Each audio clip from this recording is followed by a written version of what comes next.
श्रीमद् भागवतम छठवें स्कंद से हम लोग पाठ कर रहे हैं। और हमने अभी देखा किस प्रकार नारद मुनि के आशीर्वाद से चित्रकेतु का पुत्र हर्षशोका, जो कि शरीर छोड़ चुका था, पुनः अपने शरीर में आता है। और किस प्रकार ये भौतिक संबंध अस्थायी है, उसका साक्षात्कार बताता है। कैसे जीवात्मा का शाश्वत संबंध भगवान से है, ये भी दृष्टांत हम यहाँ देखते हैं नवम श्लोक से आगे। एष नित्यो व्यक्सूक्ष्म एष सर्वाश्रय स्वदृक् आत् आत्ममाया गुणैर्विश्वम् आत्मानं सृजते प्रभु। प्रतिभा माता जी। हरे कृष्ण प्रभु जी, दंडवत प्रणाम। जीव आत्मा शाश्वत तथा अविनाशी है, क्योंकि वास्तव में इसका आदि तथा अंत नहीं होता। ना तो उसका जन्म होता है, न मृत्यु। वह समस्त प्रकार के देहों का मूल है, तो भी उसकी देही वर्ग में गिनती नहीं होती। जीव आत्मा इतना उच्च है कि गुण में वह परमात्मा के समान है, तो भी अत्यंत सूक्ष्म होने के कारण वह बहिरंग शक्ति द्वारा मोहित होने की वृत्ति रखता है, और इस प्रकार अपने विभिन्न इच्छाओं के अनुसार अपने लिए विभिन्न शरीर उत्पन्न करता है। हरे कृष्ण। तो कोई कितना ही बड़ा शरीर में हो, चाहे हाथी के शरीर में हो, चाहे चींटी के शरीर में हो, कोई भी शरीर में हो, वास्तविक ऊर्जा कहाँ से आती है? आत्मा से आती है।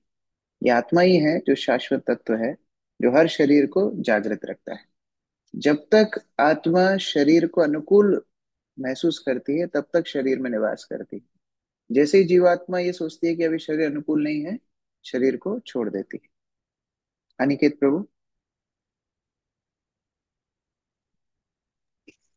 तात्पर्य।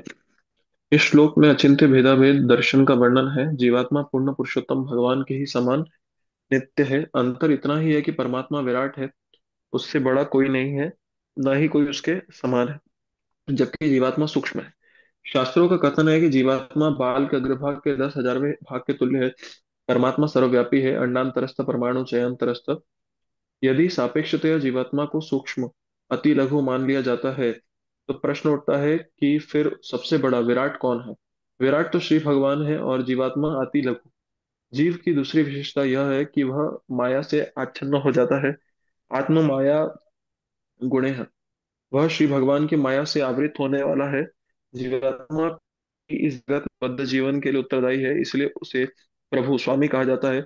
यदि वह चाहे तो इस जगत में आ सकता है और चाहे तो भगवान के धाम को वापस जा सकता है। क्योंकि भौतिक जगत का सुख उठाना चाहता है, इसलिए श्री भगवान ने माया के माध्यम से उसे भौतिक शरीर प्रदान किया है। भगवान कृष्ण ने स्वयं भगवत गीता में कहा है, ईश्वर सर्वभूतानां हृदय से अर्जुन तिष्ठति, भ्राम्यन् सर्वभूतानि यंत्रारूढ़ मायया।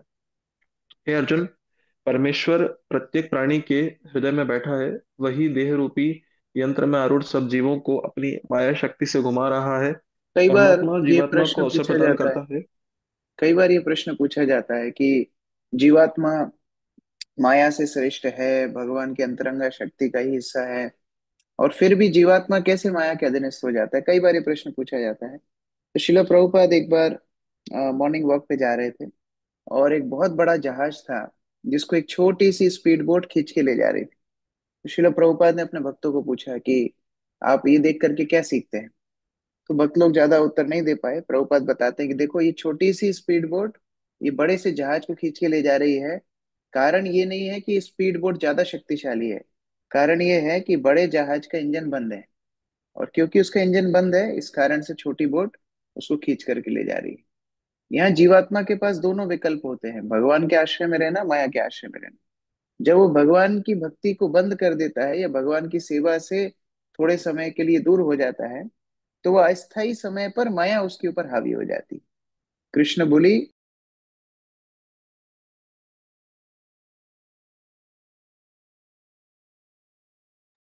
हरे कृष्णा। नेटवर्क चला गया। हाँ, मैं आपका एक बार कनेक्ट आपका आ रहा है।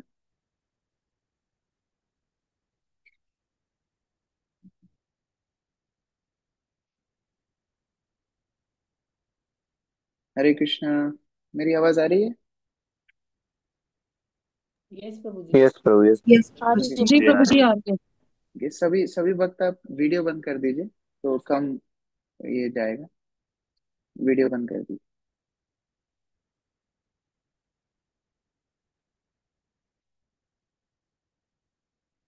ओके। मोनिका माता जी आगे पढ़िए।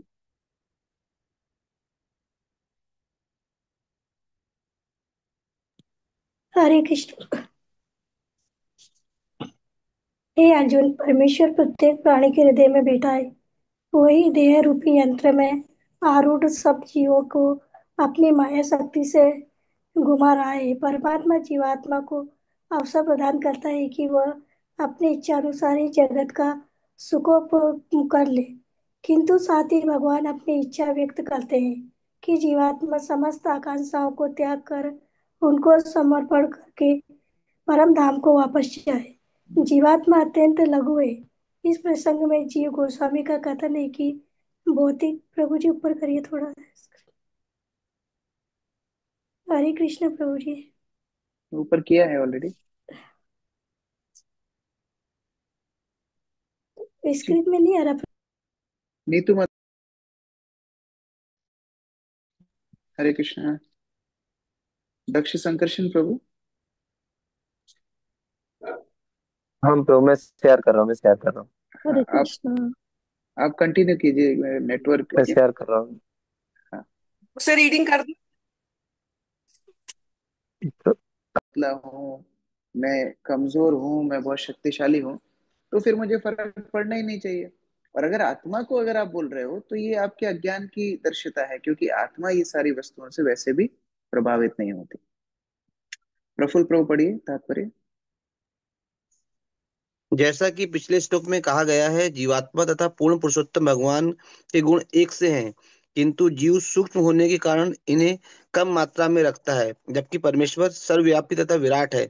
परमेश्वर के न तो मित्र हैं, न शत्रु या संबंधी ही, क्योंकि वे बद्ध जीवों की सभी प्रकार की अयोग्यताओं से पूर्णतः परे हैं। दूसरी ओर वे अपने भक्तों पर अत्यंत अनुकूल एवं दयालु रहते हैं। वे इन व्यक्तियों से तनिक भी प्रसन्न नहीं होते जो उनके भक्तों से ईर्ष्या करते हैं। श्रीमद् भगवद गीता 9.29 में श्री भगवान ने स्वयं इसकी पुष्टि की है। समो अहम सर्वभूतेषु न मे दृष्टि अस्मि न प्रिय न भजन्ति तू माम भक्त्या मयि ते तेषु चाप्यहम। मैं न तो किसी से द्वेष करता हूँ, न किसी का पक्षपात। मेरा तो जीव मात्र में संभाव है, परंतु जो कोई भक्ति भाव से मेरी सेवा करता है वह मेरा मित्र है और मुझ में ही स्थित है, और मैं भी उसका मित्र हूँ। परमेश्वर के न तो कोई शत्रु है न मित्र, किंतु वे उस भक्त के प्रति अनुकूल हैं जो उनकी भक्ति में सदा रहता है। इसी प्रकार श्री श्री भगवान श्रीमद् भगवद गीता 16.19 में अन्यत्र कहते हैं, दानहम द्विषम क्रूरा संसारेषु नराधमान् क्षिपाम्य जस्य शुभानाम सूरि वेश्म यानेषु। वे जो ईर्ष्यालु और दुराग्रही हैं, और उन नराधमों को मैं भवसागर में निरंतर आसुरी योनियों में गिराता हूँ। ईश्वर उनके अत्यंत विरुद्ध रहते हैं जो उनके भक्तों से द्वेष रखते हैं। अपने भक्तों की रक्षा के लिए कभी कभी ईश्वर को उनके शत्रुओं का वध भी करना पड़ता है। उदाहरणार्थ, प्रहलाद महाराज की रक्षा के लिए उन्हें अनेक उनके शत्रु हिरण्यकशिपु का वध करना पड़ा। यद्यपि उनके द्वारा मारे जाने से हिरण्यकशिपु को मोक्ष मिल गया। क्योंकि ईश्वर सबके कार्यों का साक्षी है, अतः वे अपने भक्तों के शत्रुओं के कार्यों को देखते रहते हैं और उनको दंड देने के लिए उद्यत रहते हैं। किंतु अन्य जीवात्माओं के कार्यों के वे साक्षी भर रहते हैं और उन्हें पाप तथा पुण्य कर्मों के अनुसार फल देते हैं। तो सामान्यतः ही जीव किसी से ईर्ष्या या आसक्ति करने के लिए कारक नहीं होना चाहिए, क्योंकि जीवात्मा भगवान का अंश है और भौतिक संसार के द्वेष या आसक्ति दोनों ही बंधन का कारण है। लेकिन इसकी और पराकाष्ठा तब हो जाती है तब जीव भगवान के भक्तों से ईर्ष्या करने लगता है। आपस में जीव ईर्ष्या करें, एक दूसरे को मारे कूटे जो करें, उससे भगवान को उतना फर्क नहीं पड़ता। लेकिन जब भगवान के भक्तों को अपराध करने लगता है तब भगवान उसका विनाश कर देते हैं। जैसे प्रहलाद का उदाहरण दिया, ऐसा नहीं हिरण्यकशिपु ने पहले किसी को कष्ट नहीं दिए होंगे, बहुत कष्ट दिए, देवताओं को कष्ट दिए, सब जगह कष्ट दिए, लेकिन जब शुद्ध भक्त प्रहलाद महाराज को कष्ट दिया तब भगवान उसको सहन नहीं किए। उसी तरह रामायण में भी आता है कि रावण ने जब विभीषण को अपराध किया, तब से रावण अभागा हो गया। तो उस तरह भगवान के भक्तों के प्रति जब द्वेष रहेगा तो भगवान उसको कभी स्वीकार नहीं करेंगे, कभी सहन नहीं करेंगे। श्लोक संख्या 11।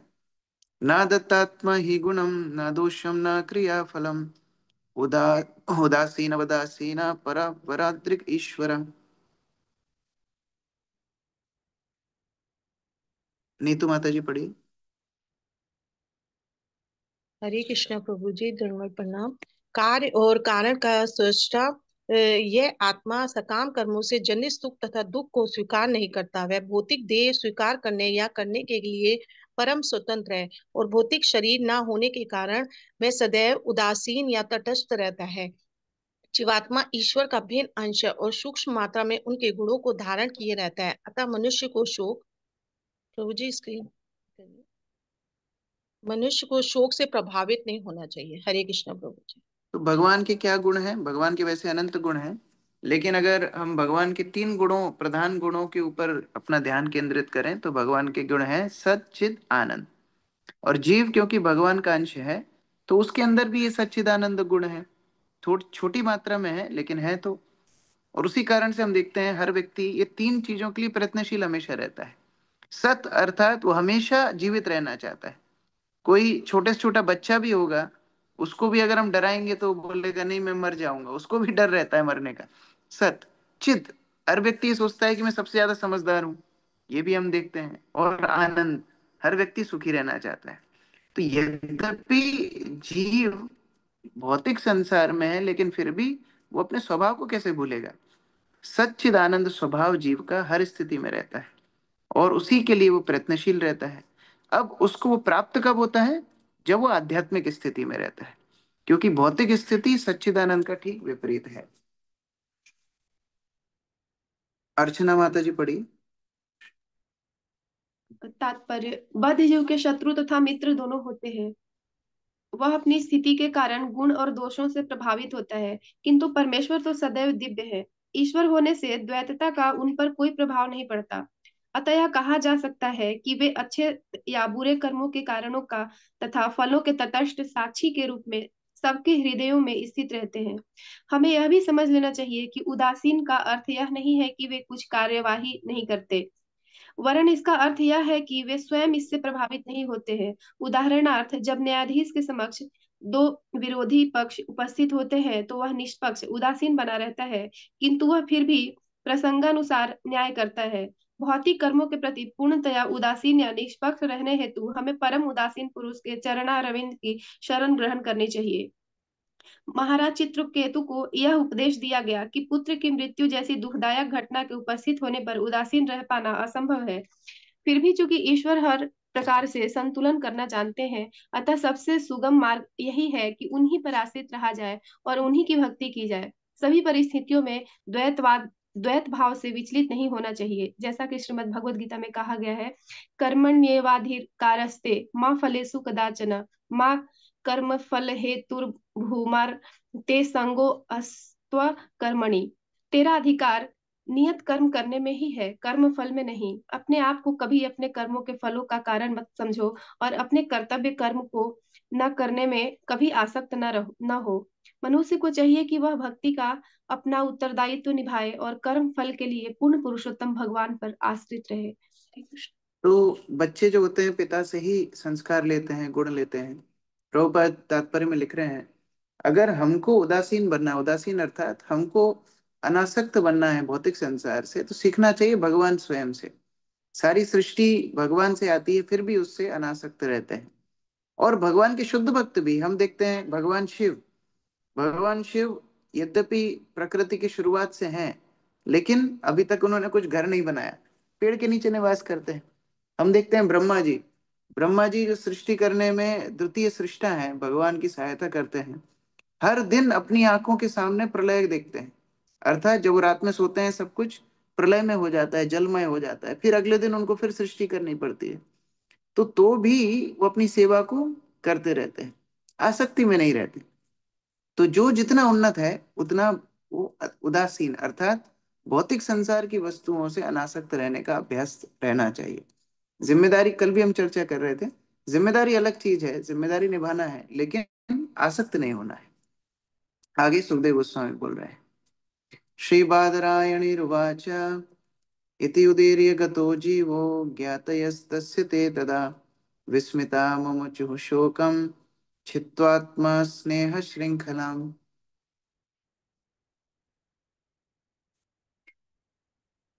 भूमिका माता जी पढ़िए।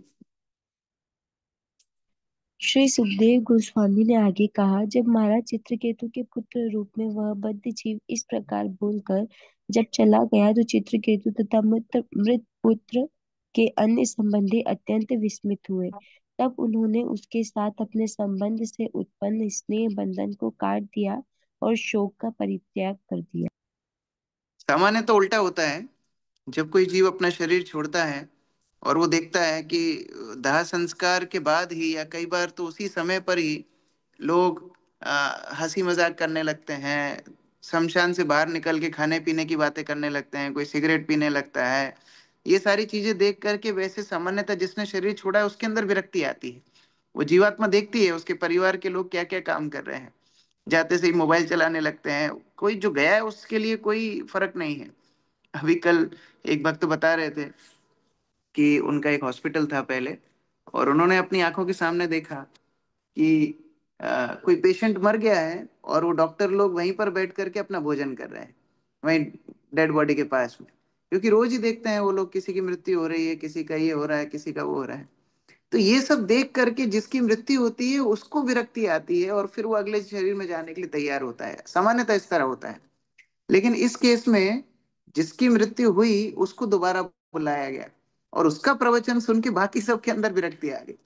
तो ये बालक ने, जब ये जीव ने, जब ये सारे के सारे अनासक्ति के ऊपर अपना प्रवचन दिया, ये सुन करके सब विस्मित हो गए, उनकी आसक्तियों का शमन हो गया। निरित्य ज्ञातयो देहम कृत्वोचितः क्रिया तत्युजुर्दुष्टयजं स्नेहं शोकमोहभयार्तिदम्। गायत्री माता जी। हरे कृष्ण प्रभु जी।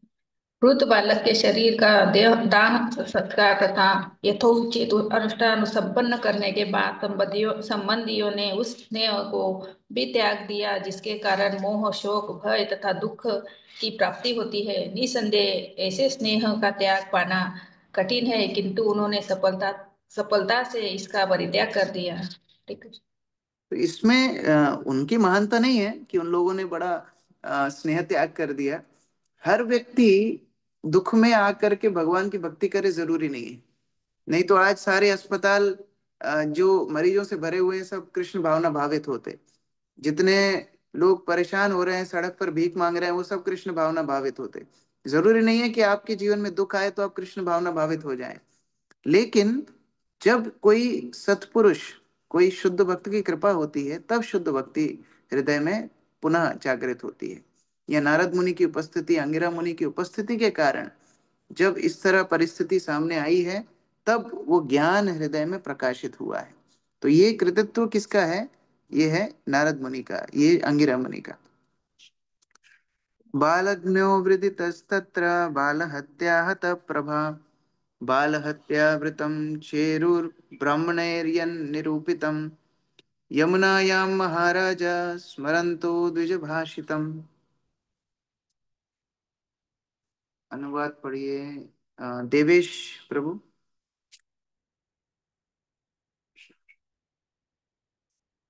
अनम्यूट किया। नमिता माता जी।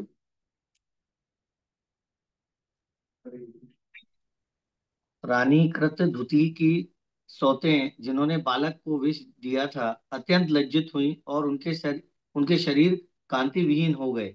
हे राजन, शोक करते हुए उन्हें अंगिरा मुनि के उपदेश स्मरण हो आए और उन्होंने पुत्र उत्पन्न करने की कामना का परित्याग कर दिया। ब्राह्मणों के निर्देशानुसार वे यमुना के तट पर गईं, वहां पर स्नान किया और अपने पाप कर्मों के लिए प्रायश्चित किया। अब जिन्होंने विष दिया था, जिन्होंने उस हर्ष शोक पुत्र को मारा था, उनका तो, उनकी अभिलाषा तो और क्षणभंगुर थी। क्योंकि वो दूसरे से ईर्ष्यावश इसको विष दी थी, वो कृतद्युति से ईर्ष्या करने के कारण उसको विष दी थी। तो उनको समझ में आया कि ये जो जीव है ये पूरे के पूरे शरीर की क्रिया को ही क्षणभंगुर बता रहा है, इतना छोटा बता रहा है, तुच्छ बता रहा है, और हमारी इच्छाएं तो उसके अंदर भी कितनी छोटी थी। तो उन सबको भी वैराग्य आया, उन सब ने भी अपनी जो कृत्य था उसके प्रति बड़ी घृणा की, और उस इच्छा को ही छोड़ दी कि अगर हमारा भी पुत्र होगा कल को हमें भी इस तरह कष्ट होगा, तो इससे अच्छा है कि वो आकांक्षा छोड़ दी जाए। आरती माता जी। तात्पर्य। इस श्लोक में बाल हत्या हत प्रवाह पद विशेष रूप से ध्यान देने योग्य है। बाल हत्या की प्रथा दीर्घ काल से मानव समाज में चली आ रही है, किंतु उस समय यह विरले ही की जाती थी। किंतु आजकल कली काल में गर्भपात भ्रूण हत्या एक सामान्य बात हो गई है। यहाँ तक कि कभी कभी जन्म के बाद भी बच्चे की हत्या कर दी जाती है। यदि कोई स्त्री ऐसा जघन्य कार्य करती है तो वह धीरे धीरे अपना शारीरिक सौंदर्य खो देती है। बाल हत्या हत प्रवाह। यहाँ पर यह ध्यान देने की बात है कि जिन स्त्रियों ने बच्चे को विष देकर देने का घोर पाप कर्म किया था वे अत्यधिक लज्जित थी और उन्हें ब्राह्मणों के आदेशानुसार बाल हत्या के लिए प्रायश्चित करना पड़ा। यदि किसी स्त्री ने कभी ऐसा दुष्कृत्य किया हो तो उसे प्रायश्चित करना होता है, किंतु आजकल कोई ऐसा नहीं करता। ऐसी दशा में जो स्त्री बाल हत्या की अपराधी होती है उसे इस जीवन में तथा अगले जन्म में दुख भोगना पड़ेगा। इस घटना को सुनकर सत्यनिष्ठ आत्माओं को बाल हत्या से विरत होना चाहिए और अपने दुष्कर्मों के लिए अत्यंत गंभीरता पूर्वक भगवान श्री कृष्ण की भक्ति अपनानी चाहिए। यदि कोई निरपराध भाव से हरे कृष्ण महामंत्र का जप करता है तो तुरंत ही उसके सभी पाप कर्मों का प्रायश्चित हो जाता है, किंतु मनुष्य को चाहिए कि ऐसे कर्म पुनः न करे क्योंकि यह अपराध है। तो किसी भी जीव की हत्या करना पाप है, लेकिन बाल हत्या अर्थात जो अबोध है, जो अभी अपने ही जीवन के बारे में कुछ नहीं समझ पा रहा है, उसकी हत्या करना ये तो और बड़ा जघन्य अपराध है। इसीलिए इसे अपराध से बचना चाहिए। फिर किसी के अंदर प्रश्न आएगा, अरे हमने पहले किया है, हमने कई जीवों को भी मार के खाया है, तो क्या करें? तो प्रभुपाद उसमें लिख रहे हैं, कितना भी किसी ने पाप किया हुआ, अरे हरे कृष्ण महामंत्र का आश्रय ले, उस पाप से मुक्त हो जाएगा।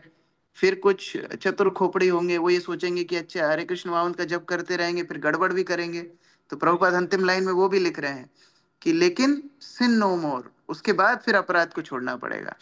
अपराध को छोड़ देंगे तो फिर पूर्व में किए गए अपराधों से हरे कृष्ण महामंत्र सुरक्षा करेगा।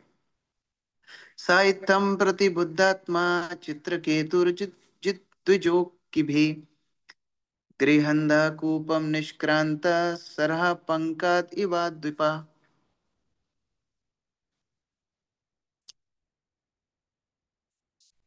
अंकित प्रभु पढ़िए। अनुवाद। हम्म।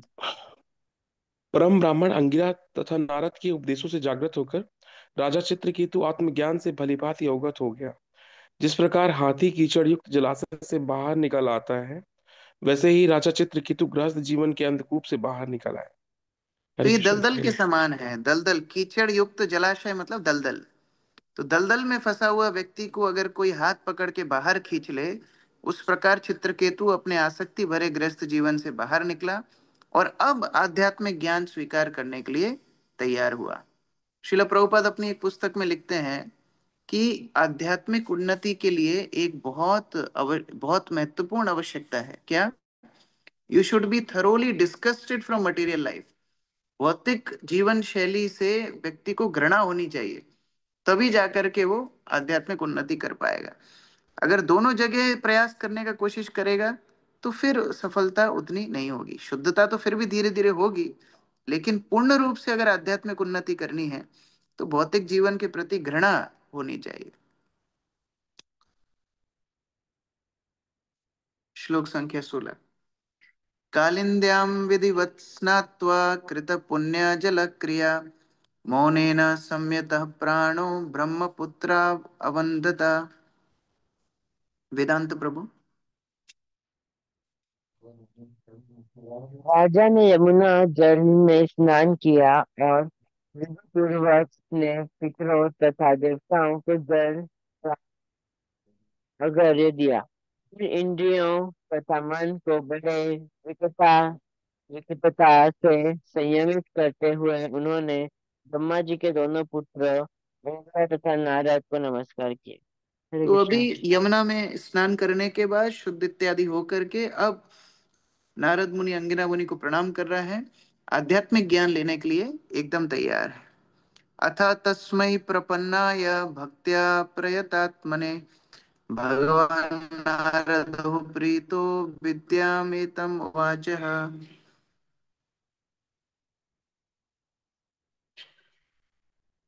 कौन पढ़ेंगे? रघुवीर प्रभु।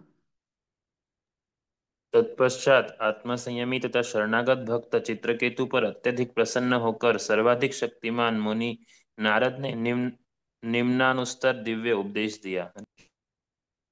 तो अभी तैयार है प्रपन्ना, अर्थात अभी शरणागत हुआ है भक्ति को स्वीकार करने के लिए।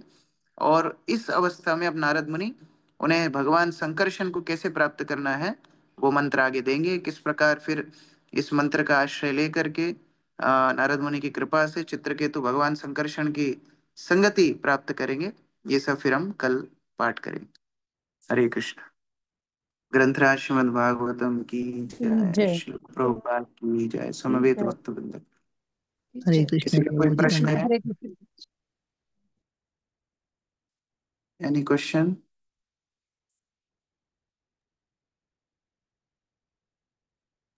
प्रभु जी हरे कृष्ण। यस हंसराज प्रभु। प्रभु जी अभी तात्पर्य में बताया गया था भौतिक कार्यों के प्रति घृणा हम्म। कैसे उत्पन्न कर सकते हैं प्रभु जी हम? परम दृष्टवा निवर्तते, गीता में जो हमने पढ़ा था, जब उच्चतर स्वाद मिलता है तो निकृष्ट वस्तु के प्रति अपने आप घृणा आ जाती है।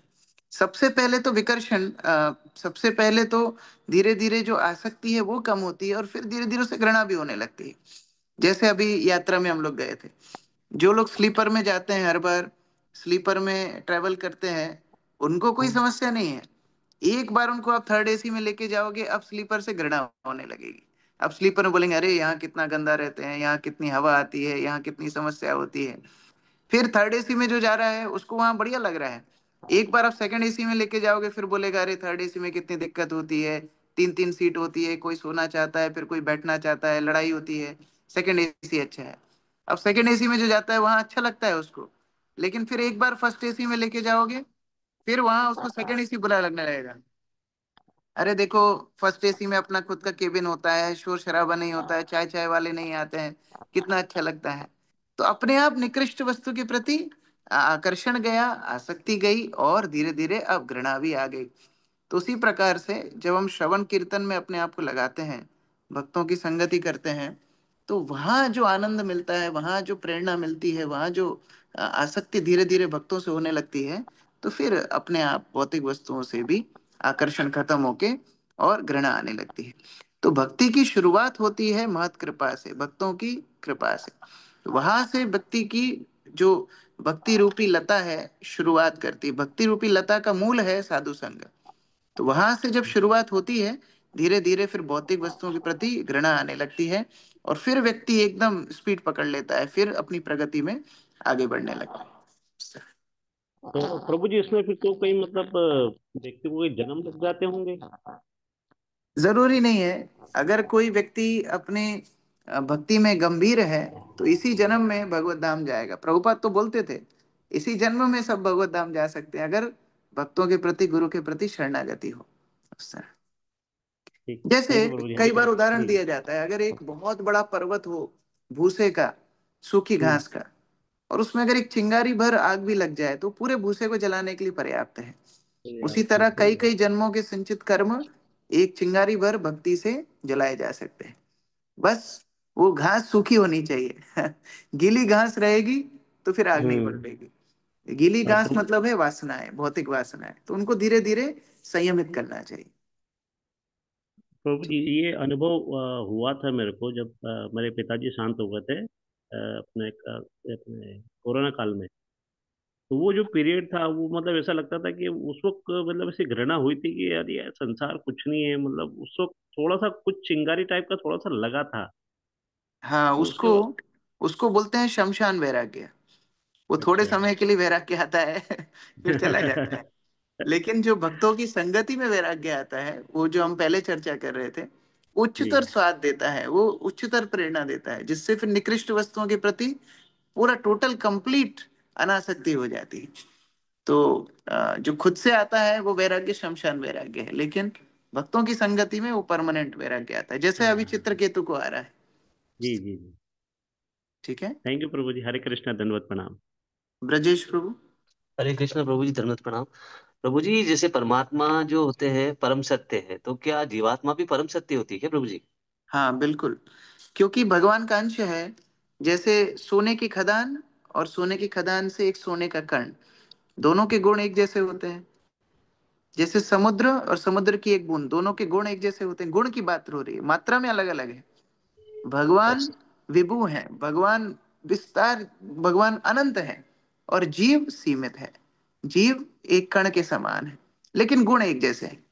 तो जो सच्चिदानंदमय भगवान है, जीव भी सच्चिदानंदमय है, लेकिन वो छोटी है। एक और उदाहरण शिल प्रभुपाद दिया करते थे। एक बड़ी विशालकाय आग है कहीं, बहुत सारी लकड़ियों में ज्वाला अ, चल रही है, बहुत सारी उसमें से प्रकाश निकल रहा है, ऊष्मा निकल रही है। फिर एक चिंगारी भी है। तो चिंगारी के अंदर भी वो आग के गुण हैं, लेकिन चिंगारी जब तक उस बड़ी धधकती आग में रहेगी, तब तक वो प्रज्वलित रहेगी। जैसे ही चिंगारी वहां से दूर जाके गिर जाती है, फिर वो राख बन जाती है। तो उसी प्रकार से जीवात्मा जब तक भगवान के संस्पर्श में रहती है, सच्चिदानंदमय रहती है। और जैसे ही भगवान की सेवा छोड़ती है, फिर माया का, अविद्या का आवरण उसको ढक लेता है। तो तब फिर वो भौतिक शरीर को ही अपनी आइडेंटिटी, अपने अहंकार मानने लगती है। हरे कृष्ण प्रभु जी, धन्यवाद प्रणाम। थैंक यू प्रभु जी। अलादनी शक्ति माता जी। हरे कृष्णा प्रभु जी। प्रभु जी, हमारा ये क्वेश्चन था, हमने महाराज जी के एक लेक्चर में सुना था कि जैसे अपन भागवतम पढ़ रहे हैं, जैसे कंटिन्यू बारिश होती है और स्टॉप नहीं होती है, तो उसको अशुभ माना जाता है प्रभु जी। तो जैसे हम भागवतम पढ़ते हैं, हमारा जैसे एक दिन भी छूट गया, हम नहीं पढ़ पाए, तो उस बारिश से ज्यादा शुभ अपना ये वाला दिन माना जाता है कि हम भागवतम नहीं पढ़ पाए। तो प्रभु जी, हमारा ये क्वेश्चन था, जैसे हम कहीं बाहर गए हैं, नहीं कर पा रहे, तो सिर्फ ना पढ़ पाए तो अपन सिर्फ मोबाइल में लगा के सुन सकते हैं, तो ये मतलब हाँ, रहेगा।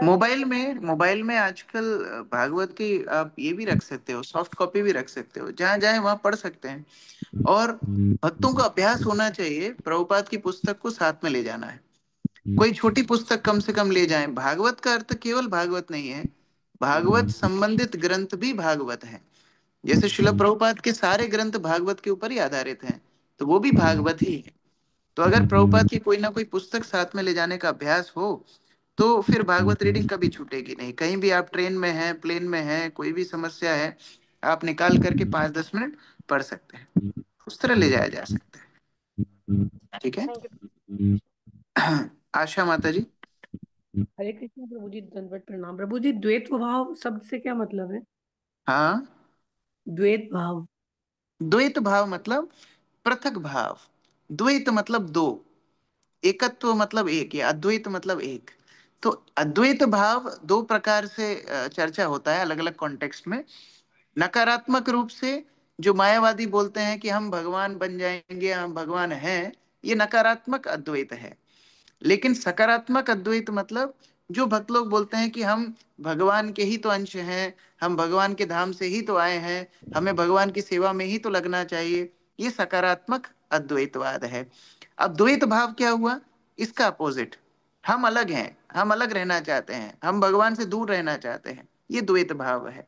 कि हम भगवान के साथ में नहीं रहेंगे, हम भगवान की सेवा में नहीं रहेंगे, हम भगवान के धाम में नहीं रहेंगे, ये द्वैत भाव है। अब द्वैत भाव का भी सकारात्मक रूप है। द्वैत भाव का सकारात्मक रूप क्या है? कि हम और भगवान अलग अलग हैं मात्रा के रूप से। भगवान हमारे स्वामी हैं, हम भगवान के दास हैं। ये द्वैत भाव है, ये पृथकता है। हम एक जैसे नहीं हैं, हम भगवान नहीं हैं। ये भावना रखना भी द्वैत भाव है। तो डिपेंड करता है कौन से कॉन्टेक्स्ट में बात चल रही है। ओके प्रभु जी। ठीक है। अर्जुन प्रभु। हरे कृष्णा प्रभु जी, दरट प्रणाम। प्रभु जी, जैसा कि अभी आप बता रहे थे कि जब हमें हायर टेस्ट मिलता है तो जो लोअर टेस्ट रहता है वो चला जाता है। पर जैसे प्रभु जी अभी हम देखते हैं कि मतलब जैसे मेरा भी पर्सनली मतलब बॉडीली अटैचमेंट और ये सब इतने सारे होते हैं, तो अभी जैसे हायर टेस्ट वो नहीं मिल पा रहा है। तो वो हम्म। गलती कहाँ पे हो रही है कि हम मतलब अभी भी इतना मैं आसक्त हूँ उन सब चीजों से, बॉडी मतलब बॉडी से और सब से। ये क्वेश्चन पूछना चाहिए 40 साल बाद, अभी नहीं। अभी हमारी भक्ति है 1 साल 2 साल 3 साल की, तो धैर्यता रखनी चाहिए, है ना। उत्साह निश्चय धैर्य बहुत बहुत महत्वपूर्ण है। क्योंकि देखिए इतने जन्म जन्म से हमने भौतिक संसार में इतनी आसक्तियां बना ली हैं, और अभी हम भक्ति में आए हैं, अभी तो प्रवेश कर रहे हैं। तो थोड़ा समय भक्ति में पहले देना चाहिए, अधीरता नहीं होना चाहिए। कई बार जैसे अभी हम घास का उदाहरण दे रहे थे, भक्ति आश्रय वैष्णव महाराज कई बार ये उदाहरण देते हैं। वो बताते हैं कि हाँ, भक्ति की एक चिंगारी पूरे घास के पर्वत को जला सकती है, लेकिन अगर घास गीली हो तो क्या करना चाहिए? फिर हम घास को तपाते हैं या तो धूप में रखते हैं। जब वो घास तप करके सूख जाएगी, फिर एक चिंगारी मात्र से भी पूरी जल जाएगी। तो उसको बोलते हैं तपस्या, तपो दिव्यम, जो ऋषभ देव बताते हैं। तो जो हमारी भक्ति की साधना है वो हमारी तपस्या है।